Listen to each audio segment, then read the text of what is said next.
नमस्कार दोस्तों, जाटों के बारे में कहा जाता है कि अनपढ़ जाट पढ़ा जैसा, पढ़ा जाट खुदा जैसा।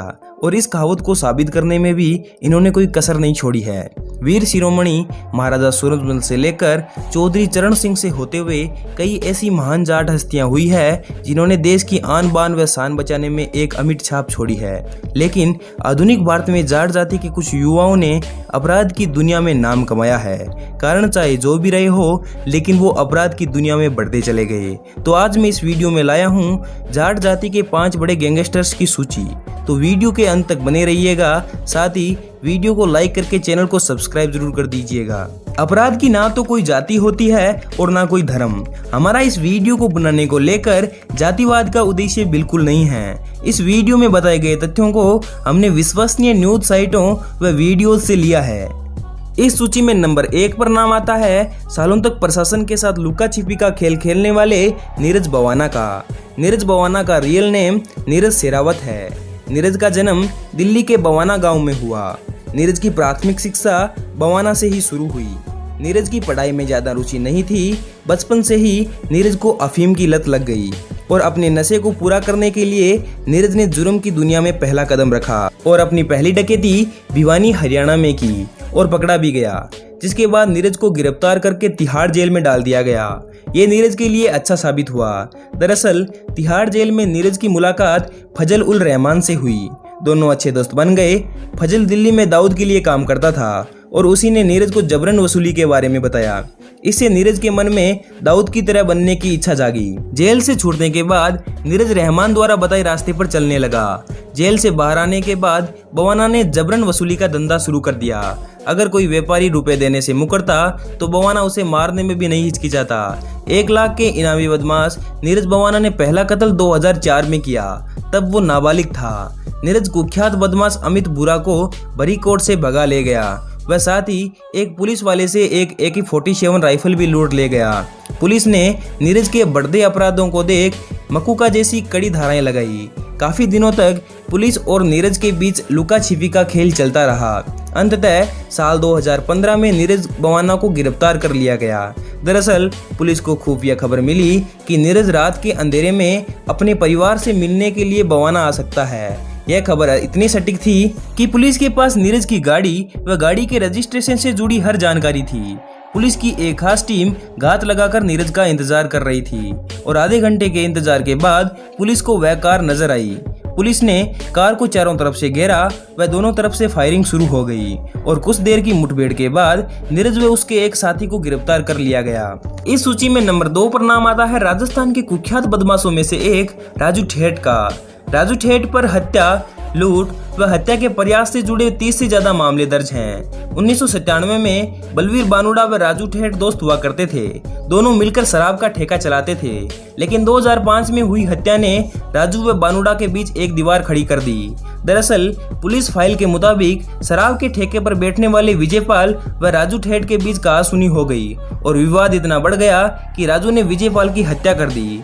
विजयपाल रिश्ते में बलवीर बानुड़ा का साला था। विजय की हत्या से दोनों दोस्तों में दुश्मनी हो गई। बलवीर ने राजू की गैंग से निकलकर अपनी अलग गैंग बना ली।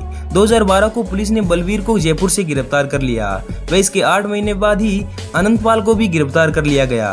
दोनों ने जेल से ही गैंग का संचालन शुरू कर दिया। इसके बाद साल 2013 में राजू ठेठ भी गिरफ्त में आ गया। अनंतपाल व बानुड़ा ने सुभाष को राजू ठेठ की हत्या के लिए तैयार किया। सुभाष ने सिक्कर जेल में बंद राजू को गोली मारी, जो राजू के जबड़े पर लगी और राजू ठेठ बच गया। जिसके बाद राजू ठेठ ने बदला लेने के लिए बीकानेर जेल में बंद आनंदपाल पर अपने आदमियों द्वारा फायरिंग करवाई। इस गोलीबारी में आनंदपाल तो बच गया, लेकिन बलवीर बानुड़ा चपेट में आ गया और जेल में ही बलवीर की मौत हो गई। फायरिंग करने वाले राजू ठेठ के आदमी को जेल में ही पीट पीट कर मार दिया गया था, जिसके कुछ समय बाद आनंदपाल सिंह का भी एनकाउंटर कर दिया गया। फिलहाल राजू ठेठ जेल से बाहर है। राजू ठेठ की रिहाई कुछ दिन पहले ही हुई है। इस सूची में नंबर 3 पर नाम आता है अमित बुरा का। अमित का सही नाम अमित मलिक है, लेकिन बुरा रंग होने के कारण अपराध की दुनिया में अमित का नाम बुरा पड़ गया। बुरा मूलतः यूपी के मुजफ्फरनगर का रहने वाला है। बुरा पहली बार चोरी के आरोप में गिरफ्तार हुआ था और उस समय बुरा की उम्र 16 साल थी और बुरा कक्षा 10 में पढ़ रहा था। 2002 में जेल से छूटकर अपने दोस्तों के साथ मिलकर उस आदमी की ढूंढकर हत्या कर दी जिसकी वजह से उसे जेल जाना पड़ा था। जिसके बाद उसने कई हत्याएं की। इन हत्याओं के कारण भूरा का खौफ उत्तर प्रदेश में बढ़ने लगा था। जिसके बाद भूरा का अगला शिकार बना बागपत का नामी गैंगस्टर धर्मेंद्र। भूरा द्वारा किए गए हमले में धर्मेंद्र तो बच गया, लेकिन उसके पिता, भाई व चाचा मारे गए। जिसके बाद पुलिस ने भूरा को पकड़ने में पूरी जान लगा दी। इस दौरान भूरा ने कई टोल नाकों को लूटा। इसके बाद पुलिस ने एक प्लानिंग के तहत अमित भूरा को गिरफ्तार किया, लेकिन पुलिस उसे ज्यादा दिनों तक हवालात में रख नहीं पाई। 1 साल तक जेल में रहने के बाद भूरा 10 फरवरी 2011 को पेशी के दौरान फरार हो गया। फरारी के बाद भूरा ने लूट की कई बड़ी घटनाओं को अंजाम दिया। लूट की घटनाओं के 3 महीने बाद जून 2011 को पुलिस ने भूरा को फिर से गिरफ्तार कर लिया। इस बार 3.5 साल तक जेल में रहने के बाद भूरा जेल से फरार हो गया। इसके बाद यूपी और उत्तराखंड की पुलिस ने भूरा पर 12 लाख रुपए का इनाम रख दिया। आखिरकार दिसंबर 2015 में पुलिस ने भूरा को फिर से गिरफ्तार कर लिया। फिलहाल भूरा पंजाब की पटियाला जेल में बंद है। अमित भूरा के बारे में कहा जाता है कि उसे महंगी लग्जरी कारें व गर्लफ्रेंड रखने का बड़ा शौक है। कई लोगों की माने तो भूरा एक साथ 6 गर्लफ्रेंड को मैनेज करता था। पुलिस का कहना है कि चलती कार को लूटना व टोल नाकों को लूटने में भूरा को महारत हासिल थी। इस सूची में नंबर 4 पर नाम आता है नीरज बवाना गैंग के सबसे अहम सदस्य नवीन बाली का। पुलिस रिकॉर्ड के अनुसार नवीन बाली सुल्तानपुर डबास का रहने वाला है। नवीन पर हत्या के प्रयास व अपहरण के कुल 20 से ज्यादा मामले दर्ज हैं। बाली नीरज बवाना गैंग का मुख्य सदस्य है। 2013 में इसे उस वक्त गिरफ्तार कर लिया गया जब वह दिल्ली के एक व्यापारी को धमकी देकर रंगदारी मांग रहा था। इसकी गिरफ्तारी के बाद इसकी गैंग के लोग रंगदारी व व्यापारियों को धमकाने का धंधा चला रहे थे। कुछ दिनों बाद ही इसके गिरोह के बदमाश राहुल काला को भी गिरफ्तार कर लिया गया। तिहाड़ जेल में बंद नवीन बाली व दाबोदिया गैंग के बदमाशों के बीच मुठभेड़ होती रहती है। दोस्तों, आपको बता दें कि जिस तरह नीरज बवाना ने कुख्यात अमित भूरा को बरी कोर्ट से भगाया था, उसी तरह नीरज ने तिहाड़ जेल में बंद अपने गिरोह के कुख्यात बदमाश नवीन बाली और अमित शुक्ला को पुलिस हिरासत से भगाने की फिराक में था। नीरज बवाना ने पूरी तैयारी कर ली थी, बस इन दोनों बदमाशों के किसी कोर्ट में पेशी का इंतजार था। लेकिन बवाना अपने मंसूबों में कामयाब होता उससे पहले स्पेशल सेल ने इसे गिरफ्तार कर लिया था। आपको बता दूं कि नीरज बवाना अपने गिरोह के बदमाशों को जेल से भगाने व विरोधी गैंग के बदमाशों को मार गिराने में काफी सक्रिय था। दोस्तों, आपको बता दूं कि मई 2014 को फरीदाबाद की नीमका जेल में बंद नवीन बाली ने रोहिणी कोर्ट में पेशी के दौरान प्रदीप भोला को खत्म करने के लिए 10 गैंगस्टर भेजे थे। ये लोग 3 कारों में सवार होकर रोहिणी कोर्ट पहुंचे थे और प्रदीप भोला को गोली मारने के लिए विकास दबास को वकील की यूनिफॉर्म में भेजा गया था। विकास दबास ने फाइलों के बीच बंदूक छिपा रखी थी। दूसरी तरफ स्पेशल सेल पहले से ही तैयार थी, क्योंकि पुलिस ने फोन इंटरसेप्शन कर गिरोह की सभी बातें सुन ली थी। पुलिस ने तुरंत विकास दबास व उसके सभी साथियों को गिरफ्तार कर लिया था। दोस्तों, फरवरी 2014 में सुल्तानपुर दबास में हुई डबल मर्डर केस में नवीन बाली का भाई राहुल काला रोहिणी जेल में बंद था। नवीन बाली को आशंका थी कि प्रदीप भोला जेल में ही उसके भाई का मर्डर करवा सकता है। इसी वजह से नवीन बाली ने प्रदीप भोला के मर्डर की साजिश रची, जो कि नाकामयाब रही। मार्च 2015 में नवीन बाली ने जेल से ही रोहिणी के एक व्यापारी को अपहरण व हत्या की धमकी देते हुए 50 लाख की रंगदारी मांगी थी। पुलिस को 10 मार्च 2015 को खबर मिली कि नवीन बाली के 3 साथी उस व्यापारी को धमकाने जाएंगे। पुलिस ने तुरंत घेराबंदी कर नवीन बाली के तीनों साथियों को गिरफ्तार कर लिया था। इस सूची में नंबर 5 पर नाम आता है सुनील राठी का। सुनील राठी उत्तराखंड का कुख्यात बदमाश है। सुनील राठी पर हत्या के प्रयास और रंगदारी के दर्जनों मामले दर्ज हैं। सुनील राठी बागपत के दोगट हत्याकांड मामले में जेल में सजा काट रहा है। जेल होने के बावजूद इसके खौफ में कोई कमी नहीं आई है। सुनील राठी जेल से ही रंगदारी व हत्या का धंधा चला रहा था। जेल से व्यापारियों से रंगदारी मांगता व पैसे न देने पर व्यापारियों की हत्या तक करवा देता।